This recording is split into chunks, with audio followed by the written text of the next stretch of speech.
అపరూప సౌందర్యతనే భార్య కూడా తీసుకుని వెళ్ళి ఆ రాజరాజు గారు నదీ తీరంలో కూర్చొని సత్యనారాయణ స్వామి వ్రతం చేస్తున్నారు.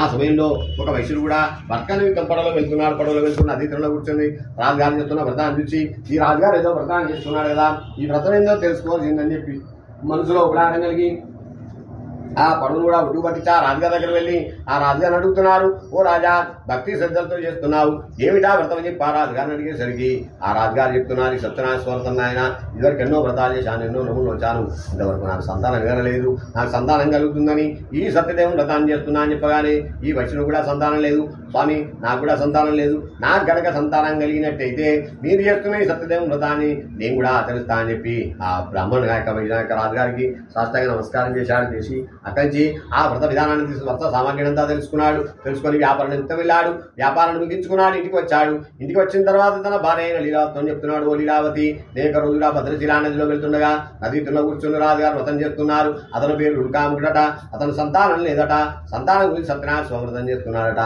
మనకు కూడా సంతానం లేదు కదమ్మా, మనకు గనక సంతానం కలిగితే ఆ రాజుగారు చేస్తున్న సత్యనారాయణ స్వామి వ్రతాన్ని మనం కూడా ఆచరిద్దామని చెప్పి ఆ వైష్ణవి యొక్క భార్య అయిన లీలావతిని కూడా ప్రతిజ్ఞ చేశాడు. ప్రతిజ్ఞ చేసిన తర్వాత కొద్ది రోజులనే తన భార్య అయినటువంటి ఆ లీలావతి కూడా భర్తతో సుఖించి గర్భవతి అనేది గర్భవతి 10వ మాసమున ఒక కన్యకారత్వం కూడా ప్రసవించినది.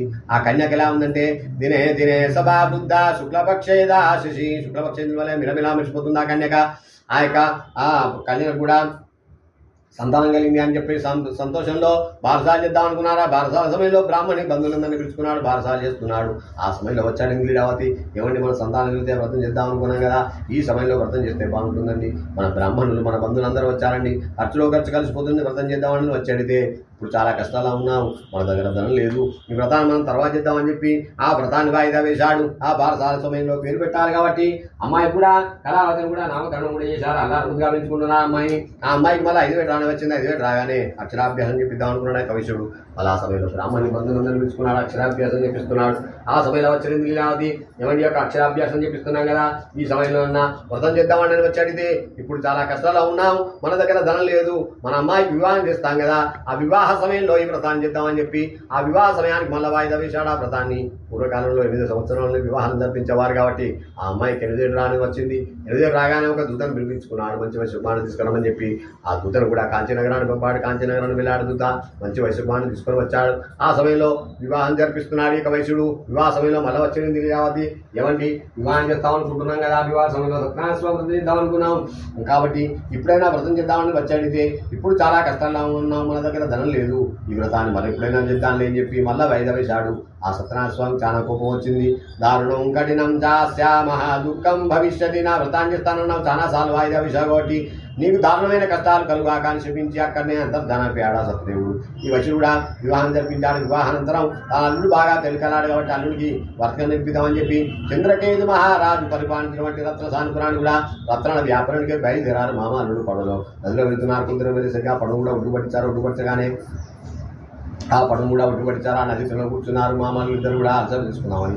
ఆ సమయంలోనే చంద్రకేతు మహారాజు ధనాగారంలో 2 దొంగలు పడ్డారు. ఉన్న ధనాన్ని మొత్తం దొంగిలించుకొని పోతున్నారు. ఆ సమయంలో బట్టలు వెంబడపడగానే అనుకున్నారు ఈ దొంగలు ఇద్దరు కూడా మన దగ్గర ధనం ఉంది కదా, ఈ ధనంతో కనుక దొరికినట్టయితే రాజుగారి దగ్గర తీసుకువెళ్ళి మరణ శిక్ష విధిస్తారు, మనం దొరకకుండా వెళ్ళవలసిందని చెప్పి ఆ ధనాన్నంతా పట్టుకొని వేగంగా పరిగెత్తుతూ ఆ నది తీరంలోకి వెళ్ళారు. ఆ నది తీరంలోకి వెళ్ళేసరికి అక్కడ కూర్చున్న వయసులిద్దరికీ కూడా చిన్నగా కొనుక్కు పట్టింది. వారు మంచి నిద్రావస్థలో ఉన్నారా. పడుకున్న వయసులిద్దరిని చూసి ఈ దొంగలు అనుకున్నారు ఈ ధనం వైశ్యులు దొంగలు ఎలాగైనా దొరకలే కదా, ఈ వైశ్యుల తలగడల కింద ధనం దొరికింది కాబట్టి వైశ్యులు ఇద్దరినే దొంగలు అని చెప్తామని చెప్పి వారిని చెప్పినా వినిపించుకోకుండా మేము వ్యాపారం ఇస్తాం వచ్చాను ఆయన, మేము దొంగలం కాదని చెప్పి ఎంత మొరబెట్టుకున్నా కూడా వైశ్యులు చెప్పిన మాటలు వినకుండా సత్యదేవుని అనుగ్రహం మారే అందు లేదు కాబట్టి ఆ వైశ్యులు ఇద్దరిని తీసుకువెళ్ళి రాజుగారి దగ్గర తీసుకువెళ్ళి ఓ రాజా మన ధన అగారానికి దొంగిలించుకొని పోతుండా పట్టుకున్నాం ఈ వైశ్యుల వారిని, ఈ వైశ్యులు ఇద్దరిని తీసుకువెళ్ళి ఆ యొక్క తగిన శిక్ష విధింపడని చెప్పగా ఆ రాజుగారు కూడా తొందరలో ఈ వైశ్యులు ఇద్దరిని తీసుకువెళ్ళి కారాగృహంలో బంధింపుడని చెప్పి ఆజ్ఞాపించాడు.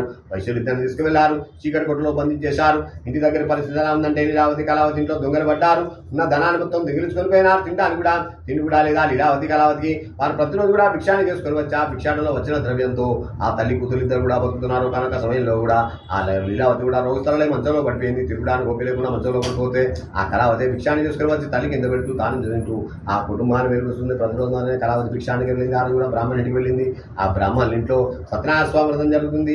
ఆ వ్రతం చూచి వ్రతం అయిపోయినాక కూర్చుంది. వ్రతం అయిపోయిన తర్వాత బ్రాహ్మణుని అడిగింది, ఓ బ్రాహ్మణ, భక్తి శ్రద్ధలు చెప్తున్నావు ఏమిటి ఆ వ్రతం అని చెప్పని. ఆ బ్రాహ్మణుని కొరగా ఆ బ్రాహ్మణుడు చెప్తున్నాడు, సత్యనారాయణ స్వామి వ్రతం ఈ వ్రతాన్ని చెప్పిన నేను చాలా దరిద్రుని. ఈ వ్రతాన్ని చేసిన తర్వాత నాకు కొన్ని కోరికలు సిద్ధించాయి కాబట్టి ప్రతి మాసం కూడా ప్రతి సంవత్సరం ఈ వ్రతాన్ని చేసుకుంటానమ్మా అని చెప్పేసరికి, స్వామి మేము కూడా ఈ వ్రతాన్ని చేసుకోవచ్చా, మాకు కూడా వ్రత విధానం తెలిపోవాల్సిందని చెప్పి ఆ కళావతి ఆ వ్రతం అయిపోయిన తర్వాత తీర్థ ప్రసాదాలు తీసుకుని ఆ బ్రాహ్మణుని కొరగా ఆ బ్రాహ్మణుడు వ్రతాన్ని బట్టి సామగ్రిని అంతా చెప్పాడు, వాళ్ళ వ్రత విధానం అంతా చెప్పాడు. చెప్పిన తర్వాత చాలా సంతోషపడుతూ ఆ రోజు ఇంటికి వచ్చింది. ఆ తీర్థ ప్రసాదాలు తీసుకొని వచ్చేసరికి ఆ తల్లి లీలావతి అడుగుతుంది, ఇంత రాత్రి వెళ్ళేదానికి ఎక్కడికి వెళ్ళావమ్మా, ఇంత ఆలస్యం ఎందుకు జరిగింది అని చెప్పిన ఆ కళావతిని అడిగేసరికి ఆ కళావతి చెప్తుంది, ఒక రోజు బ్రాహ్మణుడికి భిక్షానికి వెళ్ళాను. ఈ బ్రాహ్మణుని ఇంట్లో సత్యదేవుడు వ్రతమట, ఆ వ్రతాన్ని చేస్తున్నాడు. ఆ వ్రతం అయిపోయేదానికి కూర్చొని తీర్థ ప్రసాదాలు తీసుకొని వచ్చేసరికి నాకు ఆలస్యం జరిగింది, నా నష్టాన్ని కూడా క్షమించవలసిందని చెప్పేసరికి అప్పుడు జ్ఞాపకం వచ్చింది లీలావతి, మనం వ్రతం చేద్దాం అనుకున్నాం, చాలా సార్లు వాయిదా వేశాం. వ్రతం చేస్తున్నప్పుడు ఆ యొక్క సార్లు వ్రతం చేద్దాం అనుకున్నాం, సంతానం వినప్పుడు చేద్దాం అనుకున్నాం, సంతానం ఎప్పుడు లేదు, బాలసార్లు సమయం చేద్దాం అనుకున్నాం, బాలసార్లు సమయం చేయలేదు, వివాహములు చేద్దాం అనుకున్నాం, వివాహములు చేయాలి కాబట్టి నీ కష్టాలు అనుభవిస్తున్నామేమో, రేపు ఈ వ్రతాన్ని చేద్దాం అనుకున్నారు. తల్లి కూతురు ఇద్దరు కూడా అనుకుని తమకు ఉన్న దాంట్లో లేదనుకుండా బంధుజనులను బ్రాహ్మణులు కూడా పిలుచుకొని వచ్చి ఆ రాత్రంతా స్వామివారికి ఉపవాసం స్వామివారిని మనసారా తలుచుకుంటూ తెల్లవాళ్ళు ఇచ్చారు.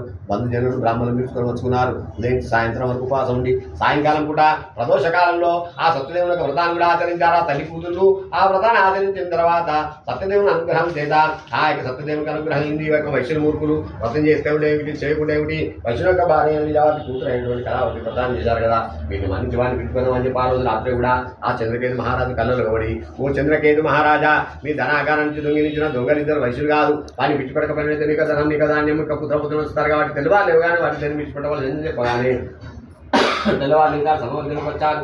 మంత్రులు పురితను పిలిపించుకున్నారు. మనకు వచ్చిన కళ గురించి చెప్పించి ఆ వసూలిద్దరు బట్టల మంచి పైన బట్టలకు ఆజ్ఞాపించారు. వసూలు దగ్గర వెళ్ళారు. బట్టలు వెళ్ళిన సమయంలో ఆ వసూలు చాలా భయపడుతున్నారు. అప్పుడు రాజుగారు తొందరలో ఉన్నారు, ఏమి శిక్షలు తెలియలేదు, ఇప్పుడు ఎంత పెద్ద శిక్షలు ఇస్తారని చెప్పి ఆ సమావేశానికి వచ్చిన వసూలిద్దరిని కూర్చోబెట్టి వారు చూరకర్మాలు వేయించి నూతన వస్త్రాలు వేయించి పెట్టించి ఆ వసూలతో చెప్తున్నారు రాజుగారు, ఓ వసూలారా మీ సత్యనారాయణ స్వాగతం చేస్తామని చేయలేదు కాబట్టి నీ కష్టాలు అనుభవిస్తున్నాను నాయన, ఆ వ్రతాన్ని కనుక నిశ్చయితే తప్పకుండా శుభం కలుగుతుందంటే ఆ వసూలు అనుకుంటున్నారు.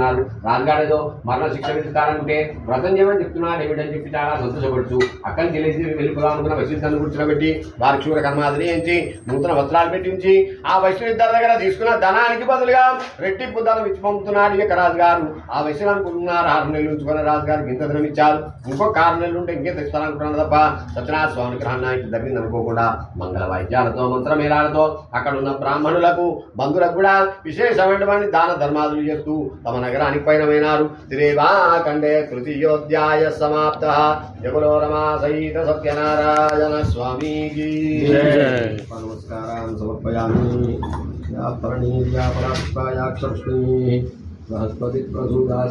వెళ్తున్నారు నాయన, మీ పడవలో ఉన్నది ఏమిటని చెప్పి ఆ వసూల వారిని అడిగేసరికి ఆ వసూల వారు అంటున్నారు, మా పడవలో ఏమిటో నీకెందుకు, చూస్తే దొంగలా ఉన్నావు, మా పడవను దొంగలు ఇద్దామని చూస్తున్నావా, మా పడవలో లతాపత్రాధికం చేవా తరుణం మమహ, మా పడవలో ఆకులు వలములు తీగలు బోనున్నాయి, కావాలంటే తీసుకోమని చెప్పి అవహేళన చేసి అబద్ధంగా చెప్పేసరికి ఆ సత్యదేవుని చాలా కోపం వచ్చింది. నా రూపం తెలుసుకోలేకుండా నాతోనే అజ్ఞానం మాటలు అబద్ధాలు చెప్తారా, మీకు తగిన శాస్త్రి చేస్తా అని చెప్పి సరే అలాగే కానడా కంచి వెళ్ళిపోయి ఒక వటాక్షంలో కూర్చున్నాడు సత్యదేవుడు.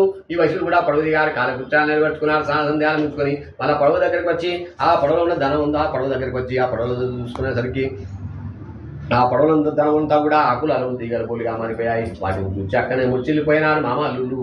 ఆ అల్లుడు బాగా తెలికలాడు కాబట్టి మామూలు ఎక్కుని మనకి ఇంటి కష్టం కలగడానికి ఆ సన్యాసే కారణం. ఆ సన్యాసి రూపంలో వచ్చిన వాడు సాక్షాత్ శ్రీమన్నారాయణుడు, ఆ మహావిష్ణువే. అతను రూపం తెలుసుకోలేక మనం అజ్ఞానంతో మాట్లాడి అబద్ధాలు చెప్పామని తప్పని కూడా క్షమించమని చెప్పి ఆ సన్యాసి దగ్గర వెళ్ళి ఓ పరదైన రూపం గలవాడా, ఆది మధ్యం రహిత, మేమైతే అజ్ఞానంతో తప్పులు చేస్తామా, తప్పులను కూడా క్షమించి ఆ మా ధనాన్ని మాకు ఇప్పించవలసిందని చెప్పి పరిపరి విధములుగా దుఃఖించుండగా ఆ సత్యదేవుడి యొక్క విశుద్ధమై అంటున్నాడు, ఓ వయసులారా, నా వ్రతాన్ని చేస్తున్నాను, చాలా సార్లు వాయిదా వేశావు, సంతానంగా ఎప్పుడు చేస్తున్నావు, సంతానంగా నేను ఎప్పుడు చేయలేదు, బారసాల సమయం చేస్తున్నావు, బారసాల సమయంలో చేయలేదు, అక్షరాభ్యాస సమయంలో చేస్తున్నావు, అక్షరాభ్యాస సమయంలో చేయలేదు, వివాహ సమయంలో చేస్తున్నావు, వివాహ సమయంలో చేయలేదు కాబట్టి నీ దారుణమైన కష్టాలు కలుగుతున్నాయి. నా వ్రతాన్ని కనుక నువ్వు ఎప్పుడైతే పూర్తి చేస్తావో అప్పుడే నీ శుభం కలుగుతుందని చెప్పేసరికి ఆ వయసులో కాలుడు బాగా తెలికలాడు కాబట్టి దేవాలయ నదీ తీరే విశేషత. దేవాలయంలో నదీ తీరంలో ఈ సత్యదేవుని వ్రతం చేయడం చాలా విశేషం కాబట్టి ఈ నదీ తీరంలో కూర్చొని వ్రతం చేద్దాం చేద్దాం అనుకున్నారు మా అమ్మలిద్దరు కూడా అనుకొని ఆ నది తిన్న కూర్చుంది. అత్యంత భక్తి శ్రద్ధలతో వ్రతాన్ని ఆచరించారు. వ్రతాన్ని చేసుకొని మళ్ళీ పడవ దగ్గరికి వచ్చి చూసుకునేసరికి ఆ పడవలో మాయమైపోయిన ధనం అంతా ఒక్కసారిగా కనబడేసరికి ఇదంతా సత్యదేవుని మాయచేతనే జరిగింది కదా. ఈ సత్యదేవుని వలన మన ధనం దొరికింది కాబట్టి ఈ స్వామివారి వ్రతాన్ని కూడా ప్రతి మాసం కూడా ప్రతి సంవత్సరం కూడా ఆచరిద్దామని చెప్పి మనసులో సంకల్పం చేసుకొని ఆ స్వామివారిని మనసారా స్మరణ చేసుకుంటూ ధనం వచ్చిందన్న సంతోషంలా కన్నా బ్రాహ్మణులకు బంధువులకు కూడా విశేషమైనటువంటి దాన ధర్మాలు చేస్తూ తమ నగరానికి పయనమైనారు. వారు పొద్దున వచ్చేసరికి వారు కాంచీనగరం పడిన ఒకడగానే ఒక దూతను పంపించాడు. మా భార్య అనేటువంటి లీలావతి మా కూతురు అయినటువంటి కళావతిని రమ్మనవలసింది మంగళ వాయిద్యాలతో మంత్రమేళాలతో తీసుకువెళ్లే ఆచారం ఉంది కాబట్టి వారిని రమ్మనవలసిందని చెప్పగా ఆ దూత కూడా ఇంటికి వెళ్ళేసరికి ఆ లీలావతి మళ్ళీ భక్తి శ్రద్ధలతో సత్యనారాయణ వ్రతం చేస్తుంది. ఆ లీలావతితో చెప్పాడు, మీ భర్త మీ కళ్ళు వస్తున్నారమ్మా, వారు నదీ తీరం నుంచి తీసుకువచ్చే ఆచారం కాబట్టి మీరు వెళ్ళి వారిని తీసుకురావాల్సిందని చెప్పగా ఆ లీలావతి కళావతి కూడా పూజ మొత్తం పూర్తి చేసుకున్నారు. ఆ లీలావతి చెప్పింది తన కూతురుతోని, ఒక కళావతి నువ్వు తొందరగా పూజ మొత్తం పూర్తి చేసుకుని తీర్థప్రసాదాలు తీసుకొని రామ్మా అని చెప్పి ఆ తల్లి పూజ మొత్తం పూర్తి చేసుకుంది. తీర్థప్రసాదాలు తీసుకొని వెళ్ళింది. కళావతి వ్రతం మొత్తం పూర్తి చేసింది కానీ భర్త వచ్చాడు ధనం వచ్చిందనే సంతోషంలో ఆ తీర్థం తీసుకుంది కానీ ప్రధానం మర్చిపోయి ఆ నదీ ధనానికి వెళ్ళేసరికి ఆ నదిలో వస్తున్నటువంటి అల్లుడు పడవ కూడా ఒక్కసారిగా మునిగిపోయాయి నదిలో. అప్పుడు ఆ యొక్క మనసులో స్మరణ చేసుకుంటూ నా భర్త ఇక్కడ నీటిలో మునిగిపోయిన తర్వాత నేనెందుకు బతుకుతానంటూ ఆ కళావతి నీటిలోకి వెళ్తున్నప్పుడు ఆకాశవాణి గగనమండలం నుంచి మాటలు వినబడ్డాయి. ఓ కళావతి, నా వ్రతం మొత్తం పూర్తి చేసావు కానీ నా తీర్థం తీసుకున్నావు కానీ ప్రసాదం మర్చిపోయి వచ్చావు, వాటిని నీకు ఇది కష్టం కలిగింది. నా తీర్థ ప్రసాదాలు తీసుకునే తప్పకుండా శుభం కలుగుతున్నా కానీ ఆ కళావతి మళ్ళీ పరువున ఇంటికి వెళ్ళి తీర్థ ప్రసాదాలు తీసుకొని ఆ నది తీరానికి వచ్చేసరికి ఆ నదిలో పోయి మునిగిపోయిన అల్లుడు పడవ కూడా సురక్షితంగా ఉడి చేరుకున్నారు. ఆ వయసుల వారు బాగా ఉన్నవారు కాబట్టి అక్కడే కూర్చుండి బంధువులు బ్రాహ్మణులు కూడా తీసుకుని వచ్చి తమకున్న దాంట్లో లేదు కూడా స్వామివారికి పూలు పెట్టే దగ్గర భక్తులు పెట్టి అత్యంత భక్తి శ్రద్ధలతో ఆ సత్యనారాయణ స్వామి వ్రతాన్ని కూడా ఆచరించారు. ఆ వ్రతాన్ని ఆచరించిన తర్వాత సత్యదేవులను గ్రహం చేత మునిగిపోయినటువంటి అల్లుడు పడవ కూడా సురక్షితంగా ఉడి చేరుకున్నారు. ఆ వయసుల వారు బాగా ఉన్నవారు కాబట్టి అక్కడే కూర్చుండి బ్రాహ్మణ ఊర్బంధవో వ్రతం బ్రాహ్మణుని మందునందని పిలుచుకున్నారు. ఆ నది తీరానికే పిలిపించుకొని ఆ నది తీరంలో కూర్చుండి ఆ సత్యనారాయణ స్వామి వ్రతాన్ని కూడా ఆచరించారు ఆ వైశ్యులు. ఆ వ్రతాన్ని ఆచరించిన తర్వాత వారు అనతి కాలంలోనే విశేషమైనటువంటి ధనవంతులయ్యారు. ధనవంతులైన తర్వాత ధనవంతులని గర్వం లేకుండా స్వామివారిని మర్చిపోకుండా మాసే మాసే కర్తవ్యం వర్షే వర్షే పునః ప్రతి మాసం కూడా ప్రతి సంవత్సరం కూడా ఆ సత్యనారాయణ స్వామి వ్రతాన్ని కూడా ఆచరిస్తూ అంతకుముందు సత్యపురానికి అయినారని రేవా ఖండే చతుర్థోధ్యాయ సమాప్త. జబలో రమా సహిత సత్యనారాయణ స్వామికి పుష్పాయాక్ష పుష్పిణీ